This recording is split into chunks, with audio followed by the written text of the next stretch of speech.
ایک اور عام خبر دیں آپ کو، کامیاب جوان پروگرام میں نوجوانوں کے قرض نوکریوں سے متعلق اعداد و شمار جاری کر دیے گئے ہیں۔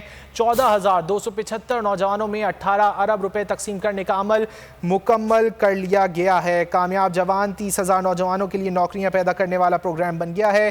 سب سے زیادہ سروس سیکٹر میں 72% نوکریاں ملی ہیں۔ عثمان ڈار کامیاب جوان پروگرام کی صوبائی رپورٹ بھی سامنے لے آئے ہیں۔ پنجاب میں 22,014 نوجوان قرض سے کاروبار کے مالک بن گئے ہیں۔ پروگرام کے تحت سندھ میں 4,000 کے قریب نوجوانوں نے کاروبار شروع کیے ہیں۔ کے پی میں 2,444 نوجوانوں کو قرض سے کاروبار اور روزگار میسر آیا ہے۔ اسلام آباد میں 672 نوجوانوں کو ملازمت یا روزگار ملا ہے۔ وزیر اعظم نے 1 لاکھ نوجوانوں میں 100 ارب روپے تقسیم کرنے کا ہدف دیا تھا۔ عثمان ڈار کی جانب سے یہ بتایا گیا ہے۔ کامیاب جوان پروگرام نوجوانوں کے قرض نوکریوں سے متعلق اعداد و شمار جاری کر دیے گئے ہیں۔ 14,275 نوجوانوں میں 18 ارب روپے تقسیم کرنے کا عمل مکمل کر لیا گیا ہے۔